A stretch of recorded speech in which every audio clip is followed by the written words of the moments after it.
This is Julia Whelan, and you're listening to Passions and Prologues with Adam Sokol.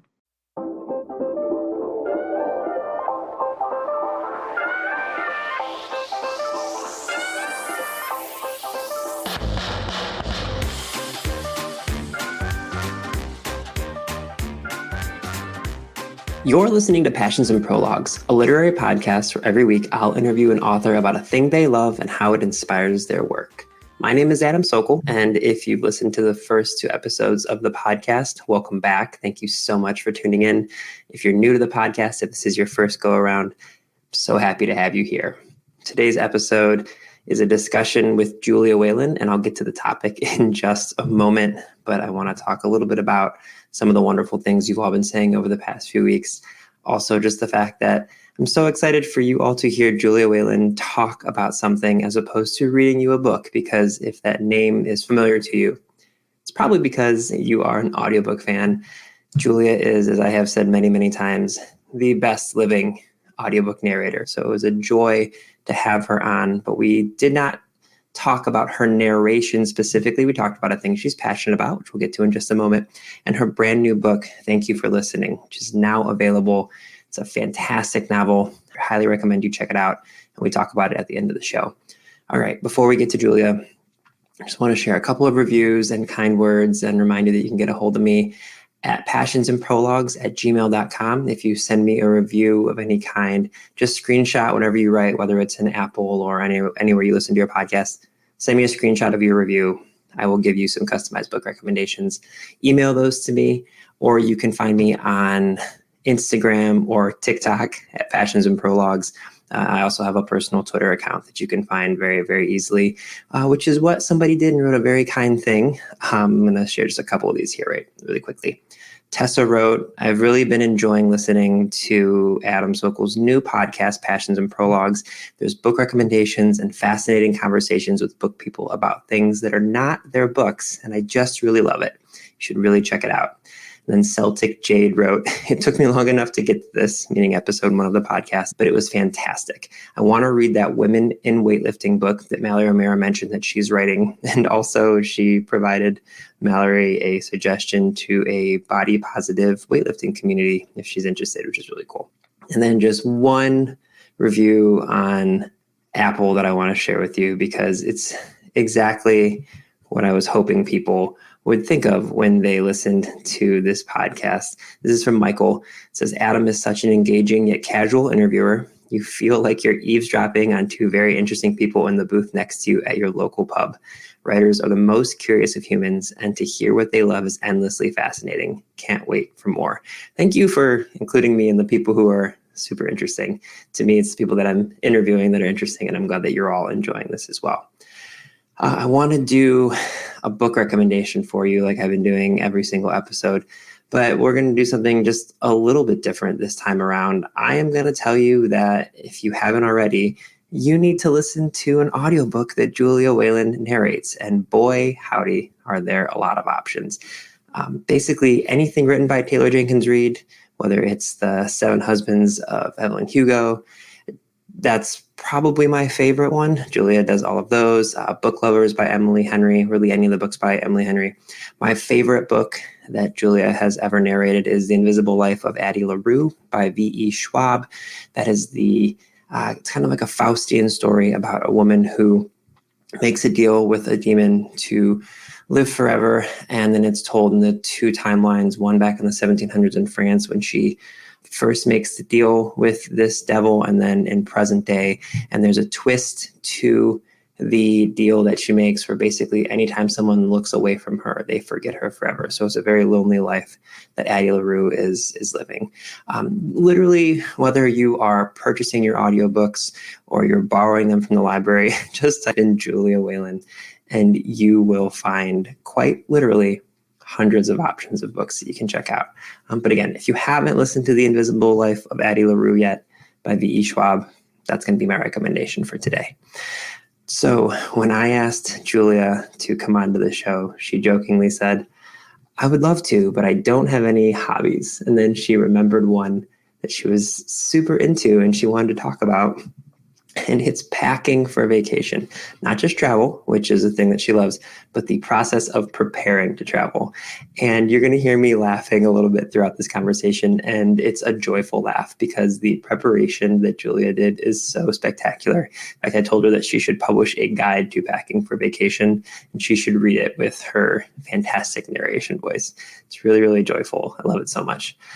Okay. That's just about everything. As a reminder, if you ever have any questions for any of the authors that I've brought onto the show, feel free to shoot me an email at passionsandprologues@gmail.com. I will forward them on to those authors, and I will see if I can get your questions answered, and I'll share those on the show as well. Keep providing any feedback. Keep sharing the show. I really, really appreciate it. It's just me doing this, so all of you telling other people to check out the show means the world to me, and the more people that listen in, the more fun things we can do. Okay. Really, really, really delighted to be able to tell you that today's episode of Passions and Prologues is with the iconic Julia Whelan, author of Thank You for Listening. Enjoy.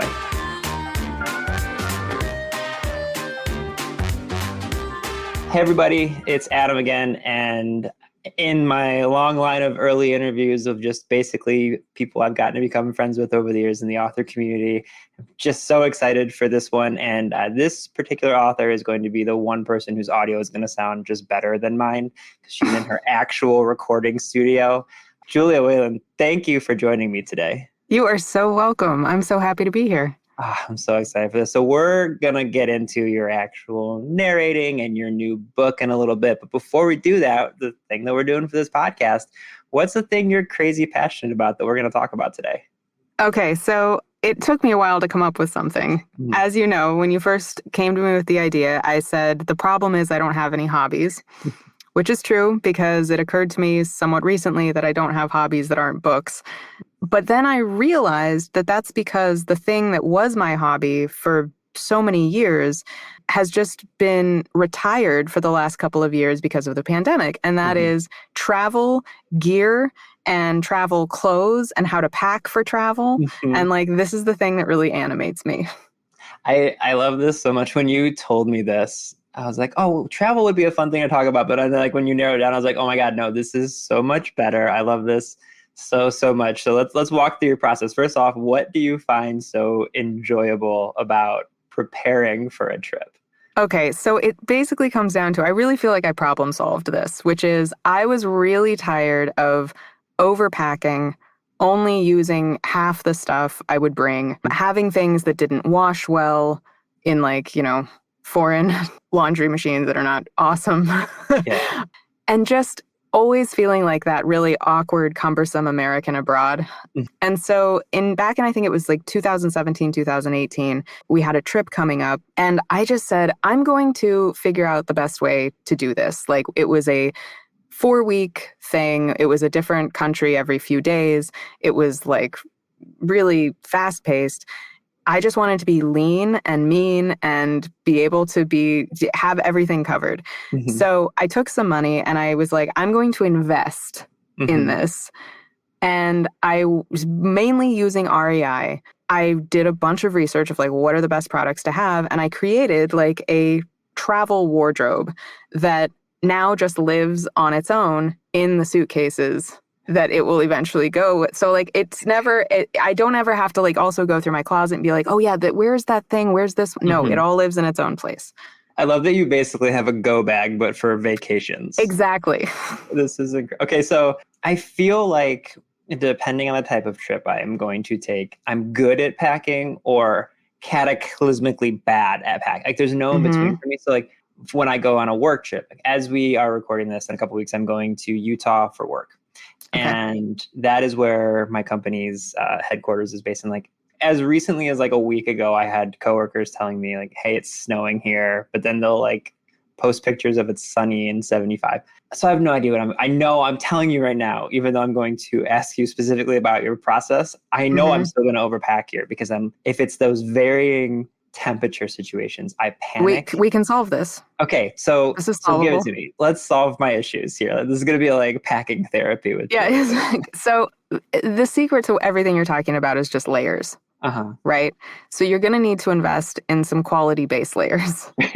You're going to want, and those layers are going to be definitely merino wool. You've got to Sure. spend on it. But the basic principle for all of this that I made a list so I wouldn't get sidetracked here. But and I This is also honestly the most excited I've been since recording this podcast. well, I also have to say, like, there's no affiliate links. Like, I have no vested interest in Sure. this.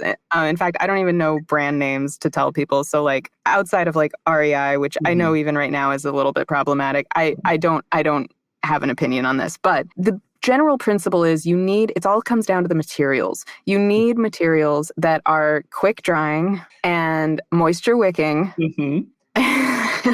Sorry, I can see your face right now. We're both like on the verge of giggling here. I'm sorry. I'm gonna turn my camera off while you talk. No, it just makes me so happy though. It makes me so happy that you're so happy about this. To solve that, because often, like one of our favorite times to travel are shoulder seasons, where like, so you start out at the end of April, but by the time you leave a place, it's like the beginning of June, and you've gone through, you're susceptible to like all different temperatures. So finding base layers that are either like a silk undershirt or merino wool, and you can either get those in short sleeve, long sleeve, tank, whatever, however you want to, if you run naturally cold or naturally hot, you know that about yourself. And then you would have like again, moisture wicking, ventilated button up to go over that base layer. Or just throw a sweater over it, which again also should be wool, because the things that do not travel well are like heavy cottons, because they lose their shape, they get wet, they don't dry right, they dry stiff, all that stuff. Okay, first off, I feel like you don't appreciate how many people you're helping with this information. No, look, I was before, like I said, before everything shut down, like this was a weird thing that was known about me, and I would get emails from people being like, do you have a good product for something? And I'm like, yes, here's my list. Like, I have a go-to list of things I send out to friends. Okay, so this is actually huge, because I'm a distance runner, and so I run all year long outside, and so I have I'm a base layer enthusiast. I've got my I get stuff from REI. Same thing. Like this is going to be very early on in the life of my podcast, so I don't have sponsors yet. So I'll say I have Vuori stuff, I have Adidas stuff, I have Lululemon. Like if any of those people want to send me free stuff, please do. But I never think to use those in my travel. Like to me, those are my running clothes, which is silly, because I do have short sleeve, long sleeve, moisture wicking. Yep, I've got all these things. So, but when you say layers, are you packing them? Are you like rolling? We need more process here. We need let's get into it. Okay, so first of all, let's just talk about the essentials to what you should have when you are starting out. I don't want to skip ahead. You're absolutely right. Let's start from scratch. Okay. So everyone should have 3 pairs of quick drying travel underwear. Okay. And you're going to be like, I can't believe I'm spending $25 on a pair of underwear. But the reason is because you only need 3 pairs. They will probably last forever unless you travel your whole life. But the trick to that is if they're quick drying, you can literally come in from the day, like get into the shower with them when you're just showering off, rinse them off, and then like throw them over the top of the shower to dry overnight. And then you're ready to go the next day. So you are even 2 pair you can do, but like, why not? Yeah. Go big. Treat yourself. So 3 pairs of quick drying travel underwear. Same principle to 3 pairs of quick drying moisture wicking socks.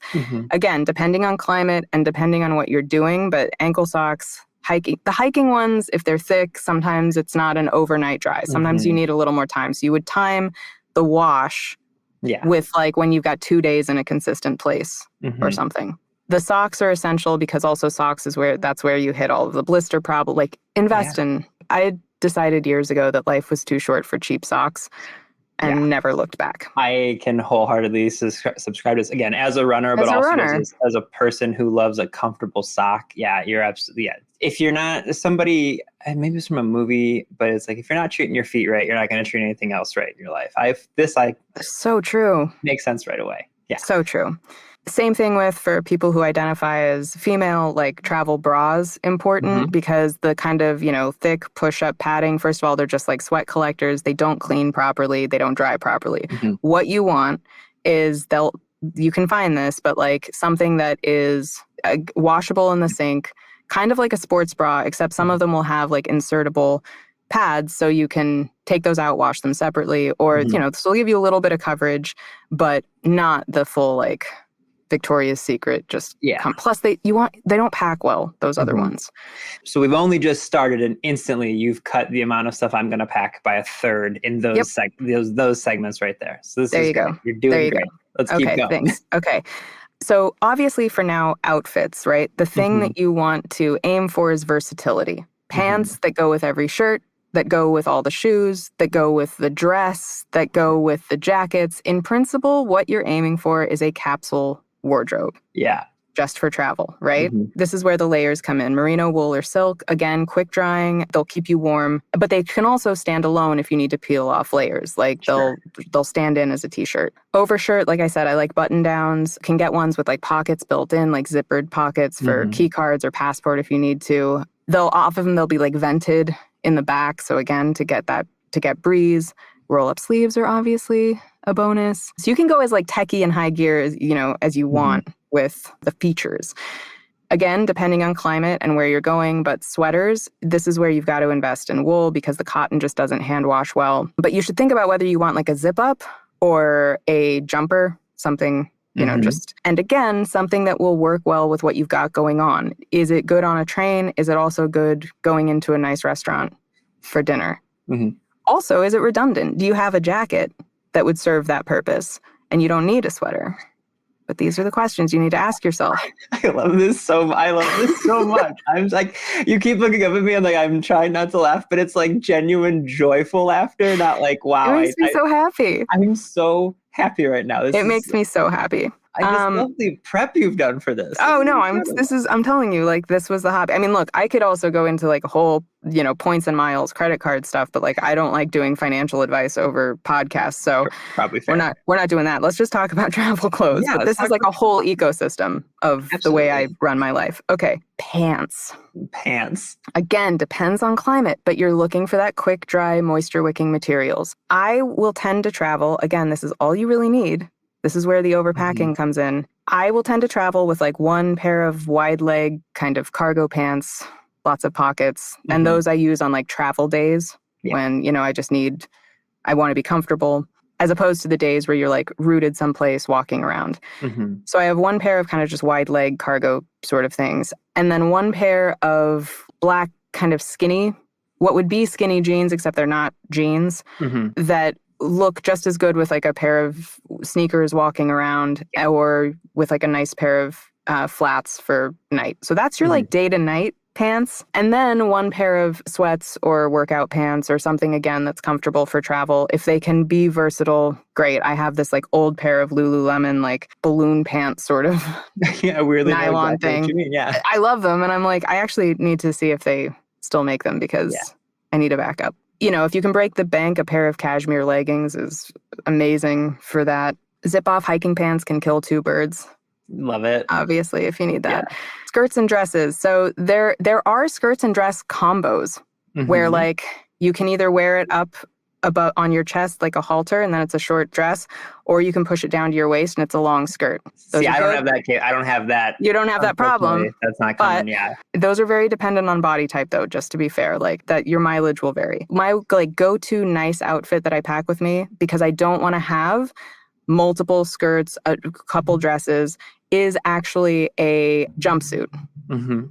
like a black polyester jumpsuit Yeah. that is, again, really comfortable for just walking around. But if I want to dress it up, it's versatile. Mhm. Jackets, again, depends on climate. I have a really good puffer with just like zips Yeah. for ventilation. That's perfect. And then you can do, depending on when you're going, you don't need to bring like a rain jacket. You could just pack little ponchos to go over that Right up. puffer.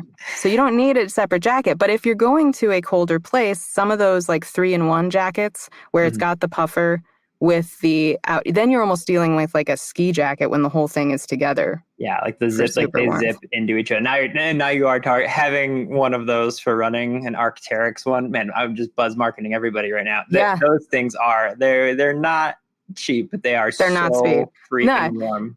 And it totally, and then you've got essentially, like I said, you've got the interior like puffer, and then you've got a rain shell that you Mhm. can and then together they're very warm. So they're not cheap, but if you're traveling a lot and it depends where you're going, Yeah. they really are 3 jackets in one. Shoes Shoes. is because they take up so much space. Yeah. So again, all I find, and this is like for me, I also feel like I should explain that for me, travel, most of it is casual, but I like the flexibility of if a nice opportunity presents itself at the end of the night to go into a kind of dress code situation or something.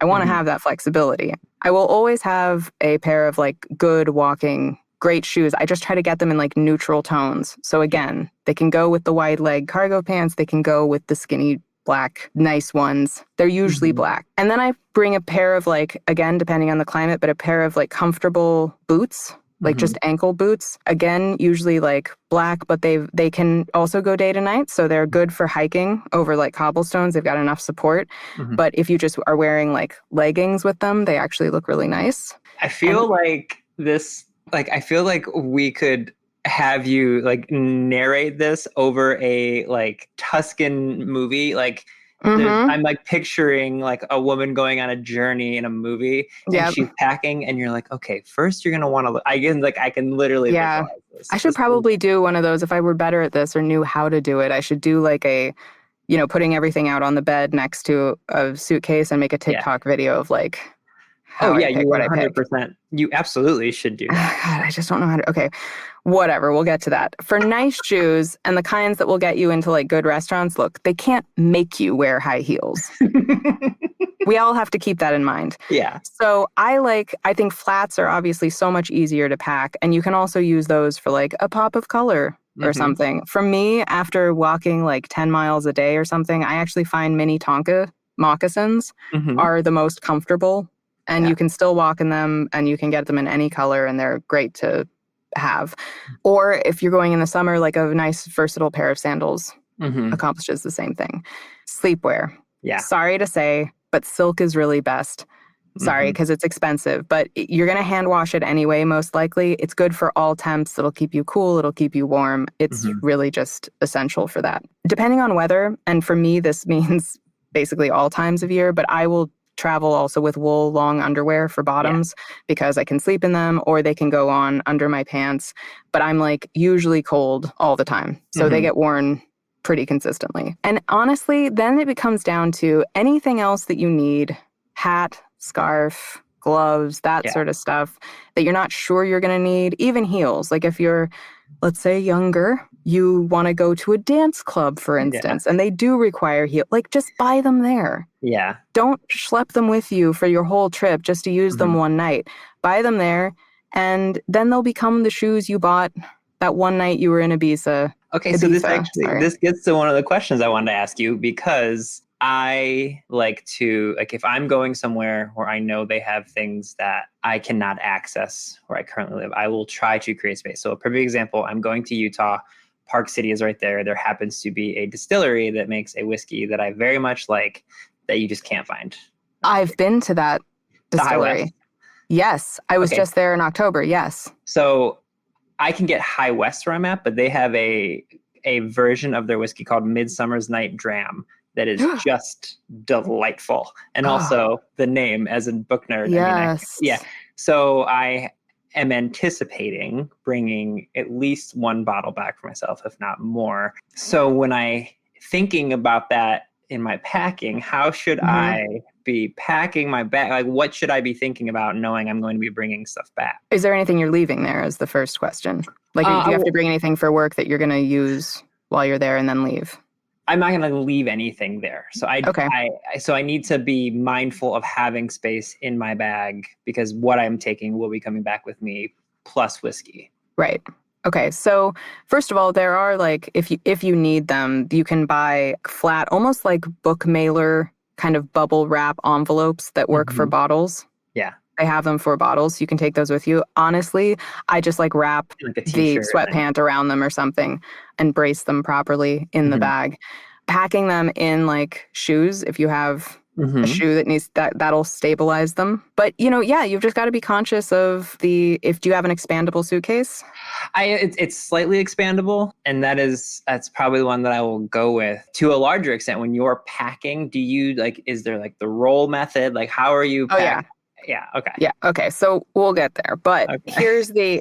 but in terms of your question, like, Yeah. first of all, if you're doing this right, you should not be packing Within an inch of your life. yes, like you should have the room to spare. You can also take with you anywhere you go. I travel with a little collapsible, foldable duffel bag Mm-hmm. that if I like find something somewhere, it can like actually become a checked bag, expands into that. But for the bottles, you've just got to keep that. I usually see, for me, the difference is if I'm traveling, and especially if I'm going to see friends, I'm usually bringing a couple of bottles with me to begin with. So Yeah. then I know I have that space back once I see them, we drink it, and then I pick up something else. Hilariously, I am doing that because I have a coworker who is a poet at this company, and she cannot get writer's tears where she's at. And she saw an Instagram post that I did over, and she's like, "What is that?"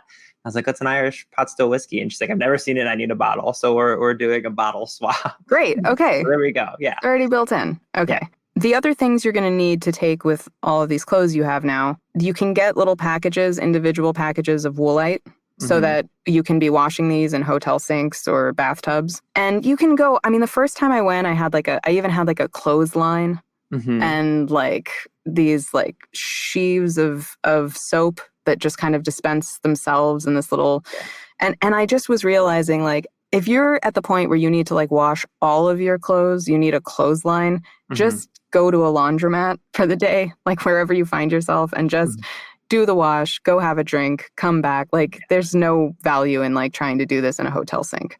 Are you mindful of like toiletries? Like, I imagine as a person who is being very aware of how you're packing, I imagine you're not like bringing your own like shampoo and conditioner. I mean, I have like skincare stuff that I will bring, but yes, you're right. I'm putting in much smaller bottles. Yeah. I'm using travel size. Again, toiletries are those things that you overpack and underuse. And so you can, I mean, depending on where you're going, but again, sometimes it's worth just getting it there.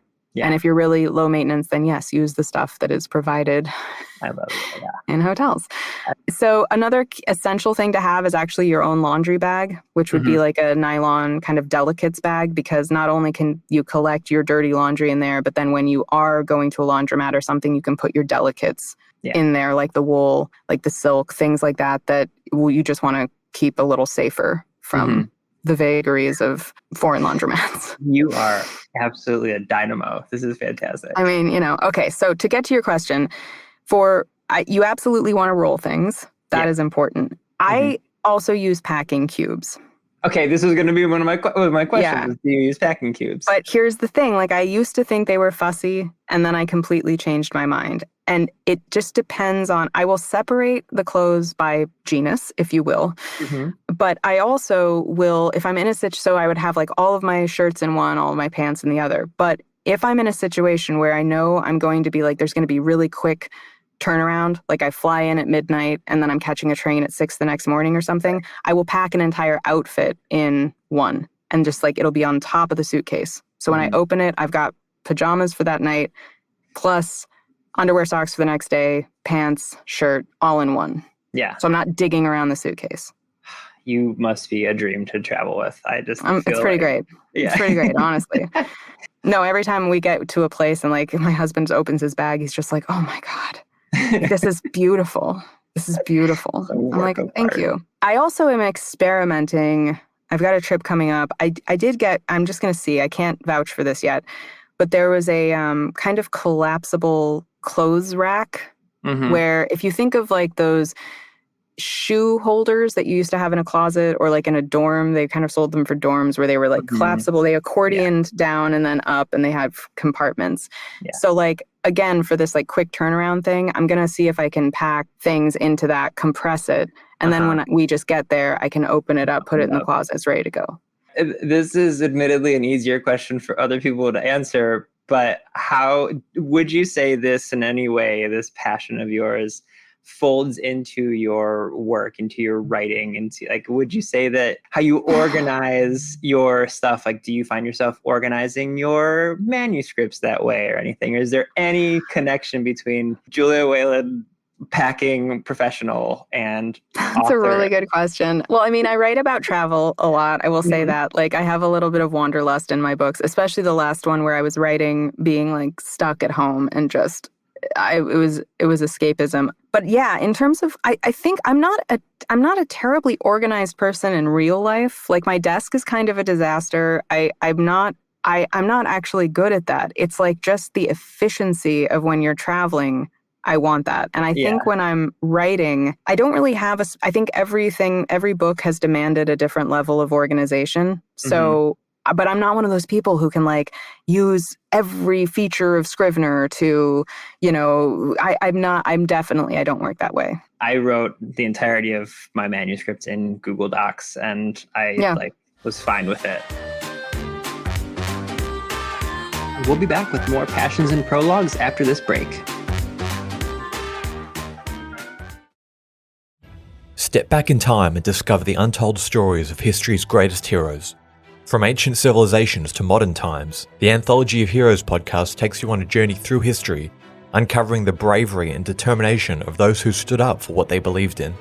These aren't just stories from old history books, they're the human experiences of those who fought for justice, freedom, and their principles. From the defiance of Vercingetorix as he stood against Rome, to the unwavering spirit of Skanderbeg as he faced down the Ottoman Empire, each episode is a journey through their life as we follow their triumphs and their failures. Meticulously researched with quotes and observations from primary sources, Anthology of Heroes is the perfect blend of expert research and engaging storytelling. So listen and subscribe now on your favorite podcasting app. And now, back to Passions and Prologues. I can't remember, you told me this before, but I can't remember. Are you a planner or a pantser? Like, I have to imagine you're a planner when it comes to your writing. No, I am. I am for sure, but I think that that's just more about, I don't have the time to figure it out along. Like the screenwriter part of me is like, if you don't know where you need to end up, how can you even begin to write?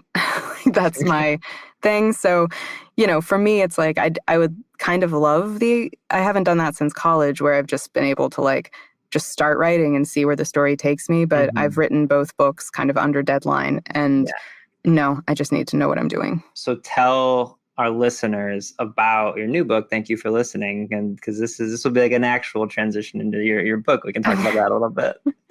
Okay.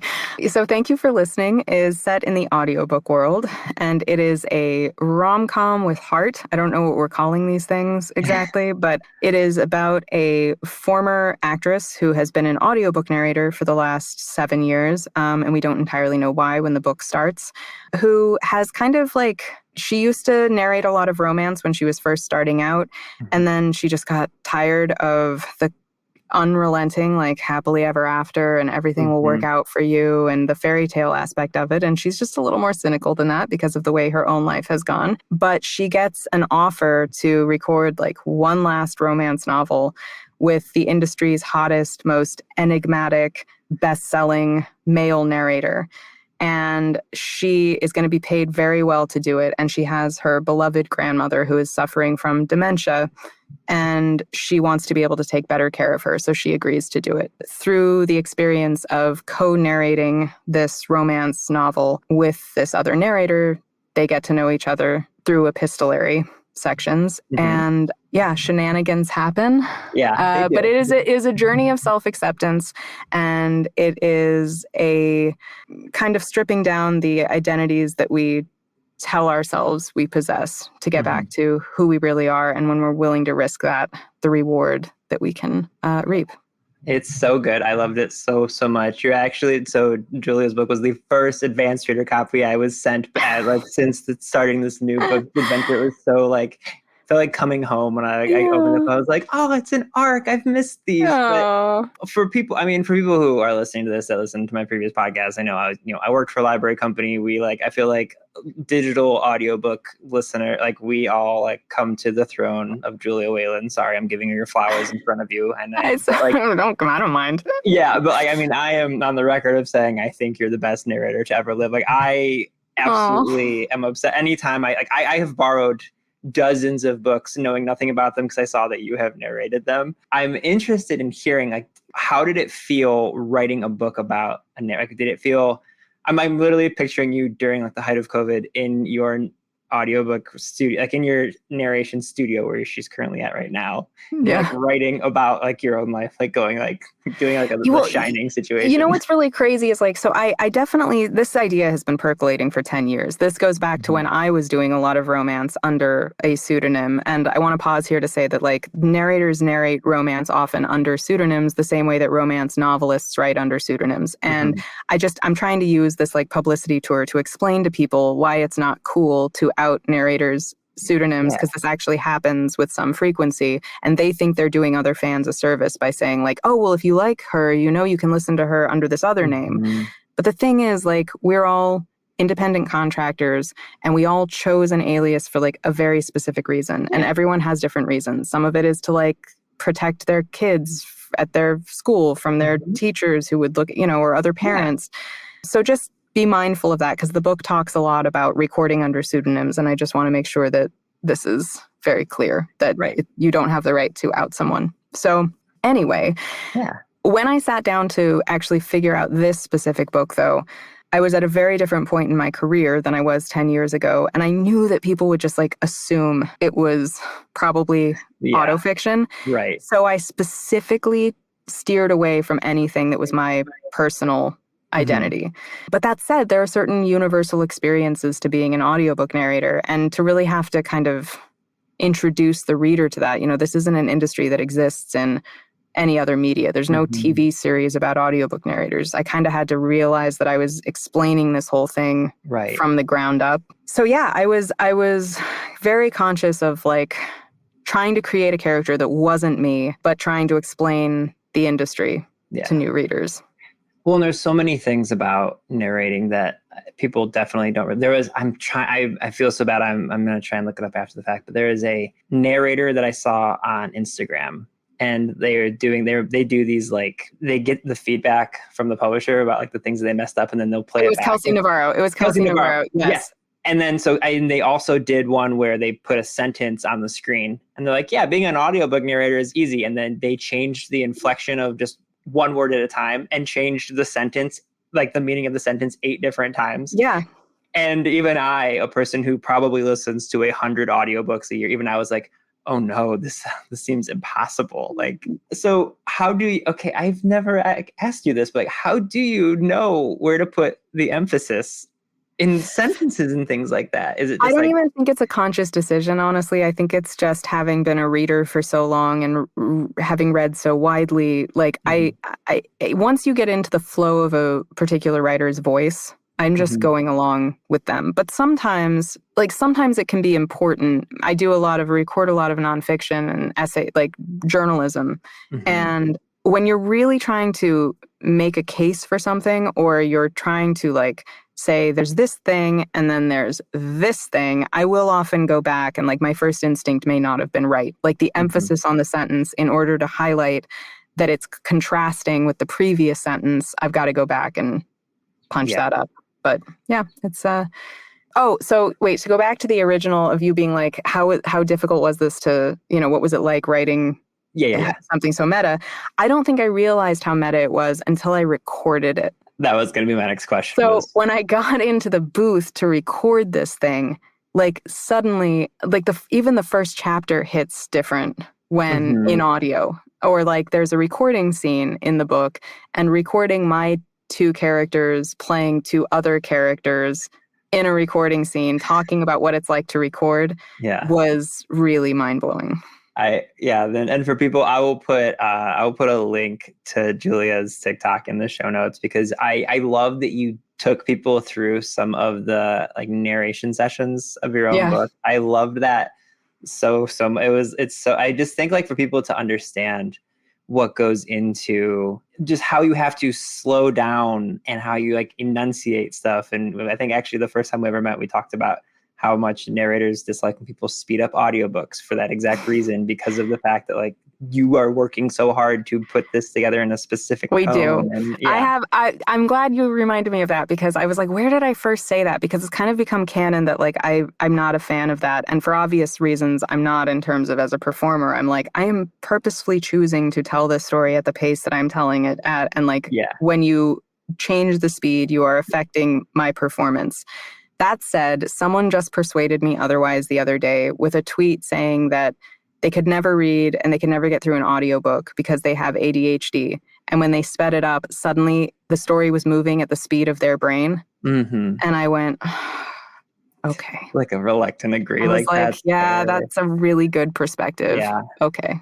But I don't know. I see how hard it, like knowing like you and other narrators that I've gotten to know a little bit, like seeing how difficult it is. And like, I will freely admit many, many books now, I just listen to them at the pace that they are recorded, because there are some like, there's a few authors who record their own, like Neil Gaiman, who I love. Like I will speed his up because it's like listening to syrup. I'm like, okay, right.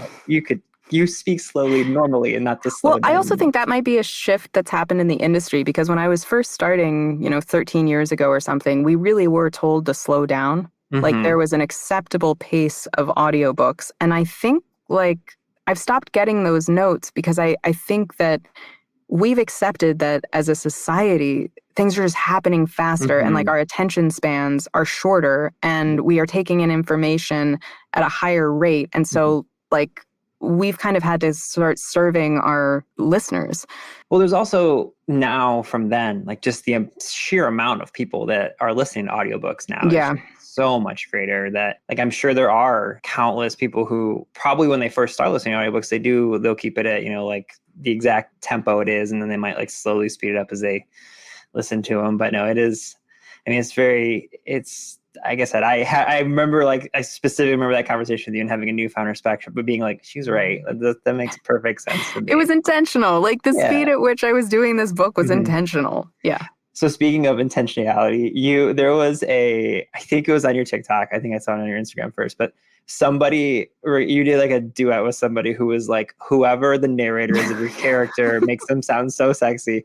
And that was kind of Julia's kind of making the face she made on the TikTok. Yeah. But that's not my question. My question is, do you know, like when you're recording a voice for something, do you know, like when you're doing a character, you're like, oh, this one hits. Like I got this person right, regardless if you're trying to make them like sexual or adventurous or funny. Like, can you tell when you're like, that's the voice, that's the one I know? Oh yeah, for sure.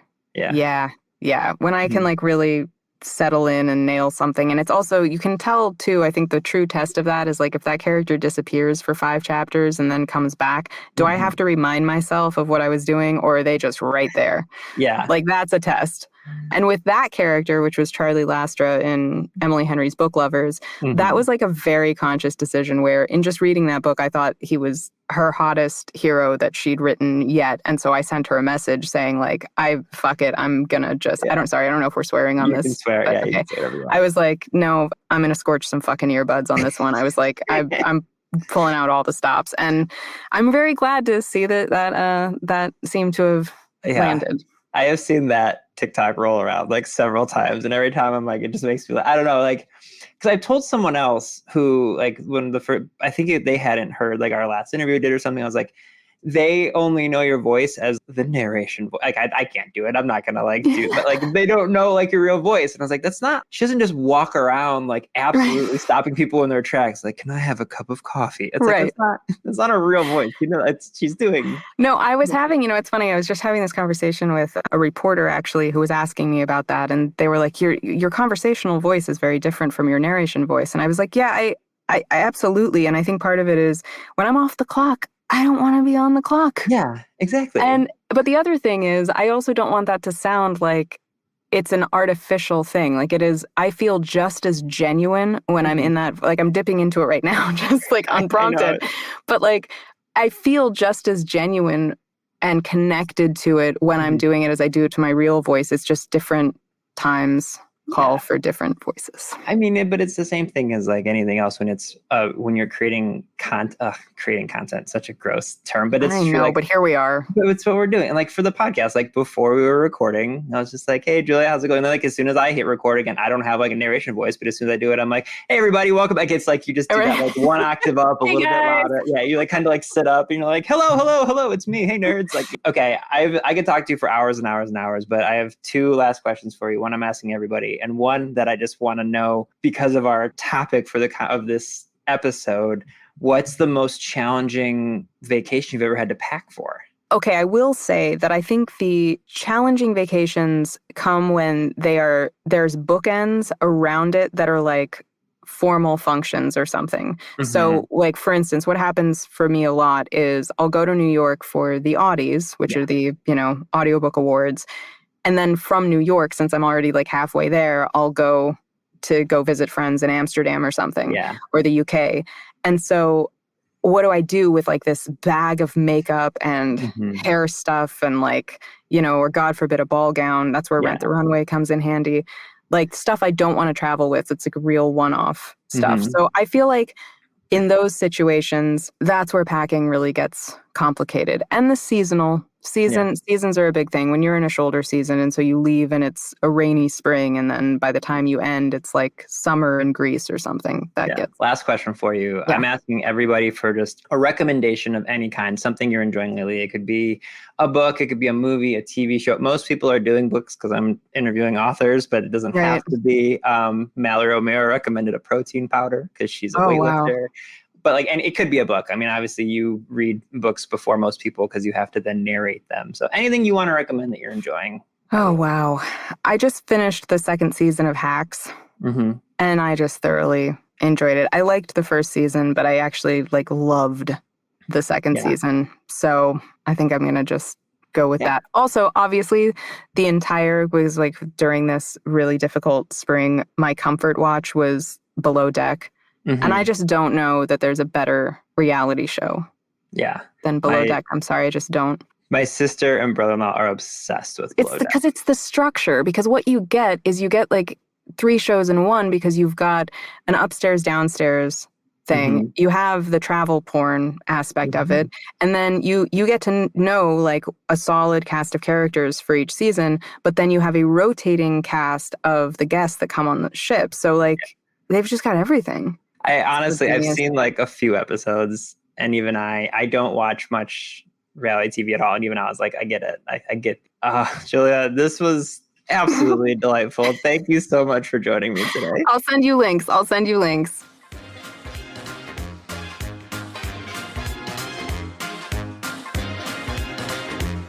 Passions and Prologues is proud to be an evergreen podcast and was created by Adam Sokol.